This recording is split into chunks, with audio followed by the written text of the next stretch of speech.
जय माता दी सभी भक्तजनों को। आशा करता हूँ कि आप सब कुछ सब मंगल होंगे, जा होंगे, स्वस्थ होंगे, मस्त होंगे और परिवार के साथ व्यस्त होंगे। आज का वीडियो का विषय है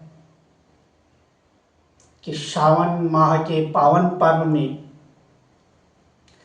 कांवर और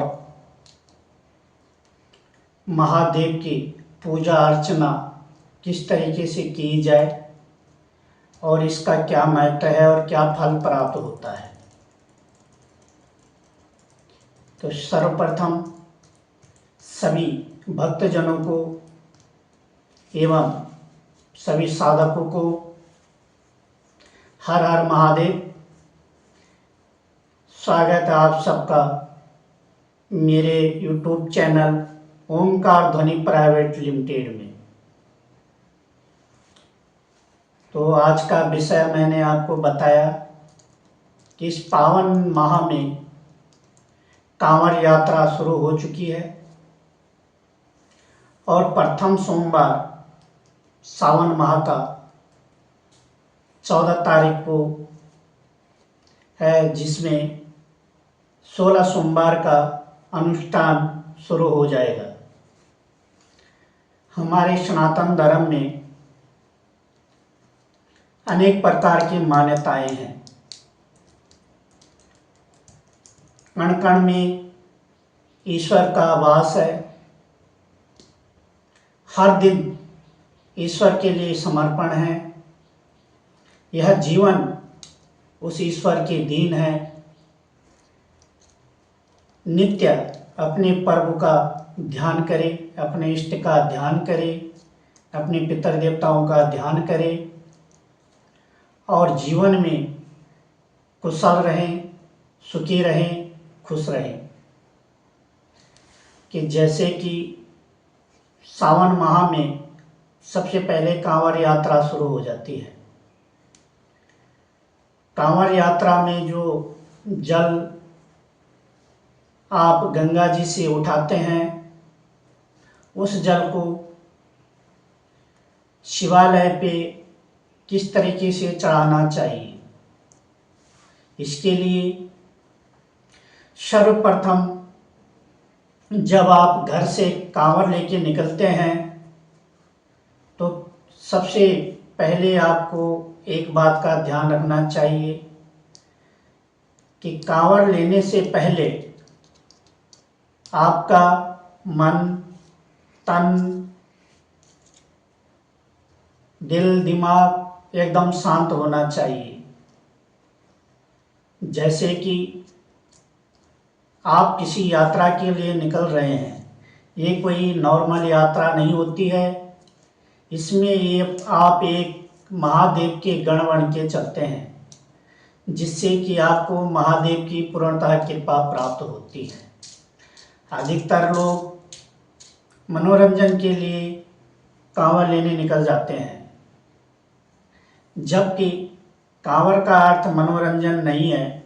वह एक भक्ति भाव और उल्लास का पर्व है, जिससे कि आपके समस्त मनोरथ पूर्ण होते हैं, आपके समस्त पापों का नाश होता है, आपको शुद्ध बुद्धि मिलती है, आपके जीवन में वृद्धि होती है, रोजगार में वृद्धि होती है, परिवार में सुख शांति होती है, समस्त कष्टों से मुक्ति मिलती है। लेकिन यह तब होता है जब आप पूर्णतः से तन मन धन से जल लेके और जल को शिवालय में चढ़ाते हैं। तो इसमें सबसे पहले ध्यान आप स्वच्छता का रखें। दूसरा ध्यान आप खान पान का रखें। कोई भी नशे वाली चीज़ का प्रयोग ना करें, जिससे कि आपका ध्यान भंग हो और जो आप कष्ट उठा रहे हैं वह कष्ट आपका और ना बढ़े। कष्ट और ना बढ़ने का कहने का तात्पर्य यह है कि अगर आप गलत खान पान करते हैं, जुबान पे अलफ्ज रखते हैं, अपनी भाषा को कड़वी रखते हैं, तो इसका फल आपको नहीं मिलेगा। इसका फल आपको तभी मिलेगा जब आप महादेव का गुणगान करते हुए अपनी यात्रा शुरू करें, और जब तक आपकी यात्रा पूर्ण नहीं हो जाती आपके जुबान में केवल महादेव के सिवाय और कोई शब्द नहीं होना चाहिए। न तेरा न मेरा, अपना न पराया, शिवाय ओनली महादेव। अगर आप इस भाव से अपनी यात्रा शुरू करते हैं तो इसका फल आपको बहुत ही लाभदायक और चमत्कारी मिलेगा।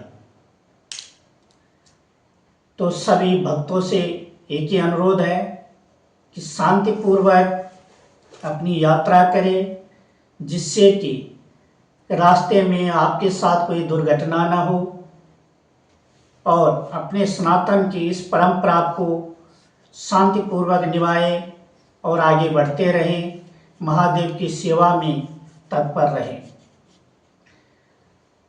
अब बात आती है 16 सोमवार के व्रतों की, जो कि आने वाले सोमवार से शुरू हो रहे हैं। इसमें आप सर्वप्रथम जो भी उपवास रखना चाहते हैं, सर्वप्रथम पहले संकल्प ले। संकल्प विधि मैंने पहले वीडियो में दे रखी है। उसके बाद गंगा जल, कच्चा दूध, बेलपत्र, भांग, धतूरा जो महादेव के प्रिय हैं, इसका एक मिश्रण बना के आप शिवालय में चढ़ाएं। ओम नमः शिवाय का जाप करें, गणपति जी का जाप करें, साथ में माता पार्वती का ध्यान करें, क्योंकि यह व्रत सबसे ज़्यादा माँ पार्वती को समर्पण है। अगर आप माँ पार्वती का ध्यान करते हैं तो महादेव ऑटोमेटिक खुश हो जाते हैं, उनकी कृपा आपको ऐसे ही प्राप्त हो जाएगी। जब तक आप संकल्प नहीं लेते तो आपका व्रत, आपका पूजा, आपका ध्यान अधूरा रहता है। शाम को जब भी आप प्रसाद चढ़ाएं तो उसमें आप मीठा बनाएं। मीठे प्रसाद को आप शिव पार्वती के स्थान में, जहाँ पे आपने घर में स्थापना कर रखी हो, वहाँ पे आप भोग लगाएं। भोग लगाने के बाद थोड़ी सी गाय के लिए या बैल के लिए निकालें। उसके बाद आप खुद उस प्रसाद को ग्रहण करें और मन में किसी भी तरीके का द्वेष भाव, छल छिद्र, कोट कपट ना रखें।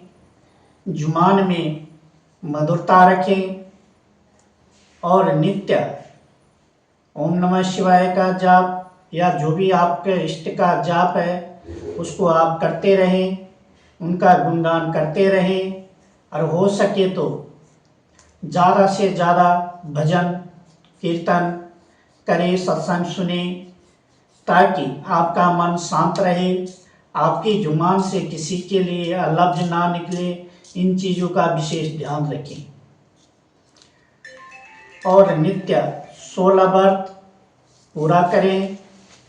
विसर्जन में विधिवत तरीके से हवन करें, पाठ करें, जाप करें और उपवास अपनी पूर्णता रख के उनका विसर्जन करें, क्योंकि सेवा का फल तभी मिलता है जब आप दिल से, लगन से और श्रद्धा से इसको करते हैं। तो मेरी जानकारी अगर आपको अच्छी लगी हो तो वीडियो को लाइक करना, सब्सक्राइब करना, कमेंट करना और इन चीज़ों पे विशेष ध्यान देना। अगर आप दिल से सेवा करते हैं तो मेवा भी आपको वैसे ही मिलेगा। धन्यवाद। हर हर महादेव। जय जय महाकाल।